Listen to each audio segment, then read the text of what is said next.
Hi guys, it's Blackie for Shaman's Forge Woodscraft. Okay, continuing with the Gray Man series, I had talked about various components and things for the pack, for the gear. And I had not touched on the component of fire. And that's what I'd like to talk about right now. Now, since we're not talking strictly woodscraft, bushcraft, but in a way we are. We want the ability to make fire so that we can cook our meals, sterilize our water, and whatever we need to do, as well as it can be used as a signaling, it can be used as a deterrent, etc. All the uses of fire. So fire is a vital component we need to carry in our kit. Of course, the classic bushcraft fire kit should be in our pack, and we should carry some form of fire making on our body. Now to that, let's look at some options. Of course, the most basic option to start with is the Bic lighter. They, when times get tough, are going to be hugely in demand because the vast majority of the people walking around us do not have the skills like we do for making fire. Most of us, Ferrocerium rods. And so a good supply of Ferrocerium rods in the cache, in the larder, etc. are going to become extremely valuable. The skill that you can then barter to teach other people on how to build a fire with this thing, that becomes a marketable skill in those times. But for me to be able to have fire ability, see, I want in-depth ability. I don't want just one way of doing it. I want several ways, redundancy. And so the ferro rod is absolutely going to be on the set. Now the way that I set up my ferro rods is it's a blank ferro rod like you get offline, and then I put duct tape on the end. And I think I've already showed this in a video where I'm taking a big O-ring, I take a little piece of bank line and go around it and tie 2 knots into it. And I do like 2 wraps of the duct tape, put the 2 knots down, and then wind the duct tape tightly. That secures it where it's not coming out. And now I got something like when I put it in my knife holder, I can pull it underneath and hook it, and it's going to stay in place. I can also do this on my belt. I could slide it into my belt and hook it underneath to keep it in place, should I need to do that. Another source out here, like I said, is the Bic lighters. Now Bic lighters are everywhere, and having a good supply of those, again, would be great barter material, because the average person has no fire building skills, and so being able to use a Bic will be very useful. There's a company over here in Georgia called Exotac, and they make this, and I think this is a very worthwhile piece of kit for what we're talking about. Now as you can see, I've got it on a lanyard. I'll get into it just a second. And I requested when I got mine orange because I'm using it in bushcraft, and I want to be able to find this if I drop it, so I want orange. For the Gray Man, I may not. I may want it in black or something that's subdued. This is a water resistant, if not waterproof, container to carry a Bic lighter in. It can also be used to carry other things. We'll get to that in a minute.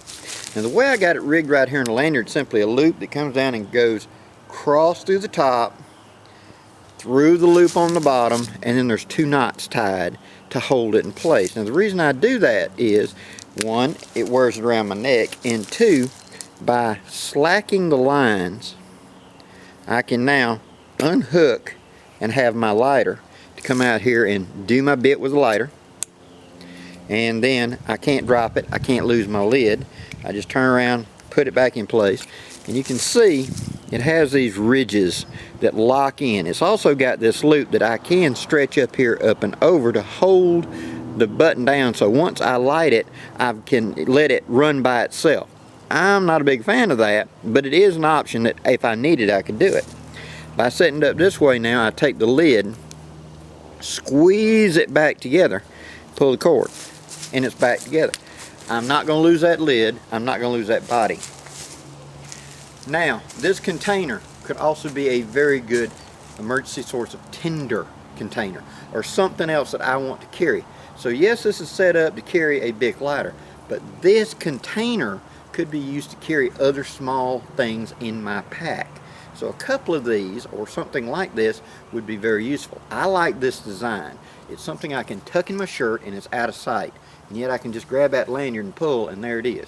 I could have my quick source of fire. It's something I can keep concealed on my body where nobody's going to notice I got that ability, you know, because I don't want to show what I have to attract attention. Any smokers or whatever out there, if they don't have a lighter, the first thing they'll walk up to a total stranger and go, "Hey buddy, you got a light?" I don't want to attract anybody to me. Remember, in the gray man idea and the gray ghost idea is that I should be able to drift in and out of these settings and not attract attention. I want to look like I'm nobody and nothing. I got nothing you want. And that's the way I want it to be. So having a light that I can bring out quickly, utilize, put up, and disappear is a big advantage. And this, to me, is one of the best. Plus, the way this thing is made, there's no sharp edges anywhere. So tucking it in a shirt is not going to hook me, scratch me, or whatever, and therefore give me any problems. But this container, and I'll leave the information at the bottom how to get a hold of Exotac. You just simply push the lighter in there. It's in there. When you push it in, it's going to stay snug. It can't fall out. And you're probably going to have to grab it with something pretty good and work it out of there because it's a good snug fit. So you don't have to worry about it. It won't turn upside down. The lighter's going to fall out. It's going to hold it. Okay? Now this same idea, for those guys out there, and I know you're going to say this, there are guys who really love the Zippo lighters because of the replacement fuel. Now the problem with these lighters is, how do I know how much is left? I don't. You just kind of got to guess about how long you've been using it, how much, and at point X it's going to stop being functional as I hit it and I get flame. I can still use it as a sparker for starting a fire, but I'm out of that fuel. Well, Exotac also makes another one, and that's this one. Again, I requested orange. Now what this is a lighter that's got a O-ring seal, and it's a great big lighter. Produces a big flame, really wind resistant, as you can see, but it's got an O-ring right there and some good threads, and that screws into the cap, and just one big turn, ain't no in-depth thing, one big turn, it's back in place, and you feel that O-ring tense up. Now this one with that loop could be carried very similar like this. But the advantage to this is you unscrew this bottom and you can pour into it lighter fluid and etc. Now there are other things. Now listen carefully to me. There are other flammable liquids that may be put into a Zippo lighter and utilized in a crisis situation. I, however, am not going to recommend any of that. Okay? Number one, I will tell you, never put gasoline in it.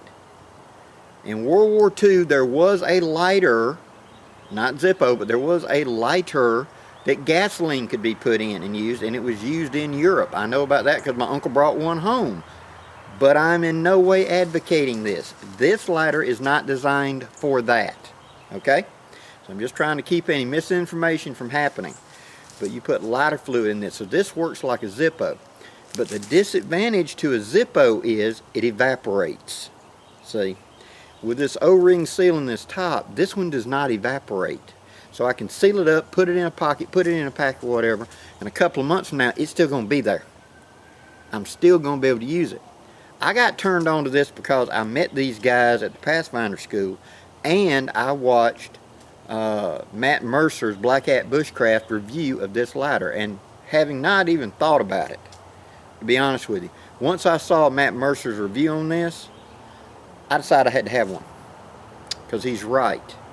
This being in my pack and for the Gray Ghost idea will be perfect because it's a lighter I can recharge. If I have a source of this fuel, I've got something that it still is a good sparker and it can replace the flint in it. So this is something that's gone into my pack set. Plus with that base, it sits by itself. See, I can light it and sit it there for just a second and be able to be hands-free for something. Like for example, heat shrink tubing or something like that. I need both hands to put it in the flame and do whatever. I can let go of this. You can't let go of the big lighter unless you got that little thing. But this way I can sit it down and have a heat source for just a second if that's what I need to do in what I'm doing. So, in the Gray Ghost mindset, you need, like I've said many times before, you need a fire kit.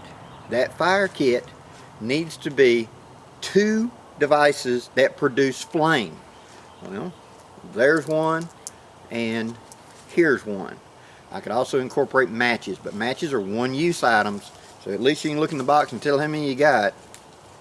But 2 devices that produce flame. 1 device that produces something else. For example, this allows me to have thousands and thousands of fires, and I'll use this and save these when I can. But this is something I need flame now. Poof, I got it. I need just a quick light, poof, not have to take a lot of time and effort. The disadvantage of the ferro rod is I have to generate the bird's nest or the tinder source or something for it to catch that spark. The advantage to the Bic lighter is whoop, instant flame, set it on fire, I'm done, I'm going, bye-bye. See, each thing has its place and purpose. The Bic lighters will be extremely valuable in these type of gray man times and Gray Ghost times, where it's a barter source that people are going to want badly because they don't know how to build a fire. Your skill in being able to build a fire with a Ferrocerium rod, your skill being able to build a fire with a bow drill, hand drill, and primitive means will be a marketable skill. Hey, I tell you what, dude, you've got that. Let me teach you how to build a fire with this for that. How about that? That's barterable skill. You need also in your fire kit sources of tinder that work when wet, like here in the south, fat wood. Also something dry and fluffy, like and I don't use dryer lint because too many modern clothings have fire retardant. So your dryer lint ends up with a fire retardant in it unless you're doing a lot of heavy cotton stuff, okay? So I stick to natural sources that I'm going to, as they say, possum mentality, grab as I go along to put into my kit. So, in conclusion, for the Gray Man, the Gray Ghost idea, for my kit, what I have chosen to focus on is a supply of fire rods that I know how to use. And when it's just me, and I got the time to gather the resource and do it, this is going to be the first go-to. If it's speed, I'm going to go with one of these. This is going in my pack. Orange, I can see it. Gray Ghost, I may not want that color, but I can always camouflage this with some duct tape or whatever if I want to. With this lanyard, it's something I can carry around my neck that I can easily pull in and get rid of without attracting any attention. By simply grabbing the 2 lines, pulling the lid off, I now have a lighter poof to do right here, right now. What I got to do, I can then just put the lid back on, pull the strings, and drop it back, and we're right back in business. With the Zippo type lighter, I've got a source of flame with refillable, so this gives me my maximum options in my pack. Now, depending on the situation is what's going to be on my body at the time, or riding in my pack, or riding in my stash.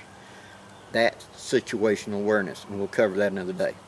Hope this gives you some ideas, guys. Please leave any questions or comments below, and if you haven't subscribed, please do. Till next time, I'm Blackie for Shaman's Forge Woodscraft, wishing you safe journeys. Have a great day, guys.